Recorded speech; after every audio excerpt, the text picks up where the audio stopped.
সাত সকালে বিজেপি নেতার বাড়ির উঠোন থেকে তাজা বোমা উদ্ধারকে কেন্দ্র করে তীব্র উত্তেজনা ছড়ালো কোচবিহার জেলার নাটাবাড়ি বিধানসভার নাটাবাড়ি 2 গ্রাম পঞ্চায়েতের চারালজানি এলাকায়। স্থানীয় বিজেপি নেতা কৌশিক দাসের বাড়ির উঠোন থেকেই বোমাটি পাওয়া যায়। এই ঘটনার অভিযোগের আঙুল উঠছে তৃণমূলের দিকে। অভিযোগ, সোমবার সকালে কৌশিক দাসের মা প্রতিদিনের মতোই ঘুম থেকে উঠে বাড়ির কাজ করতে বের হন। তখনই তিনি লক্ষ্য করেন বাড়ির উঠোনের মাঝখানে একটি তাজা বোমা পড়ে রয়েছে। জনবসতিপূর্ণ এলাকায় এইভাবে বোমা পড়ে থাকতে দেখে আতঙ্কিত হয়ে পড়েন পরিবারের সদস্যরা। মুহূর্তের মধ্যে খবরটি ছড়িয়ে পড়লে এলাকায় ব্যাপক চাঞ্চল্যের সৃষ্টি হয়। খবর দেওয়া হলে দ্রুত ঘটনাস্থলে পৌঁছায় তুফানগঞ্জ থানার পুলিশ এসে এলাকাটি ঘিরে ফেলে এবং অত্যন্ত সতর্কতার সাথে তাজা বোমাটি উদ্ধার করে নিয়ে যায়। বোমাটি কোথা থেকে এলো, কে বা এটি রেখে গেল তা খতিয়ে দেখতে তদন্ত শুরু করেছে পুলিশ। যদিও তৃণমূলের পক্ষ থেকে এই অভিযোগ অস্বীকার করা হয়েছে, তাদের পাল্টা দাবি এটি বিজেপির সাজানো নাটক। এই ঘটনার সাথে তৃণমূলের কোনো যোগ নেই। সকালবেলা আমার মা যখন ওঠে ঝাড়ু দেওয়ার জন্য, তখন আমি শুয়েছিলাম, মা আমাকে ডেকে তুললো। তারপরে আমি বেরিয়ে এসে দেখি বাড়িতে একটা তাজা বোম পড়ে আছে। তো এই তৃণমূলের যে এই সন্ত্রাস আর বেশি দিন নেই। আমাদের বিজেপির কর্মীদের এভাবে ভয় দেখিয়ে রোখা যাবে না। আমাদের বিজেপি 4ই মে সরকার করছে। তারপরে আপনারা সারা পশ্চিমবঙ্গে দেখতে পারবেন কিভাবে সুশাসন আসে, সকলে শান্তিতে থাকবেন। ও আমাদের মোদিজি প্রধানমন্ত্রী বলে দিয়েছে, যে ধরনের তৃণমূলের দুষ্কৃতীরা আছে, সন্ত্রাসীরা আছে, তাদের খুঁজে বের করে তাদের শাস্তি করা হবে, জেলে পাঠানো হবে।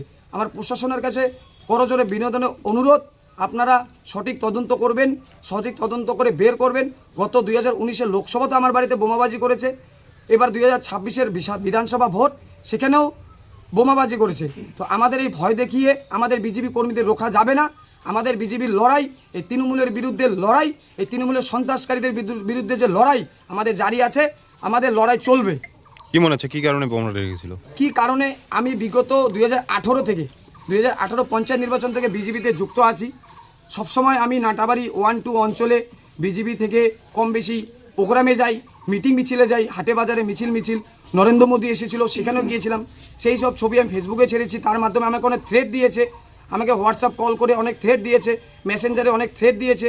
তো তার জন্যই আমার মনে হচ্ছে আমাকে দমানোর জন্য, আমার ফ্যামিলিকে আমার ক্ষতি করার জন্য এইসব করছে।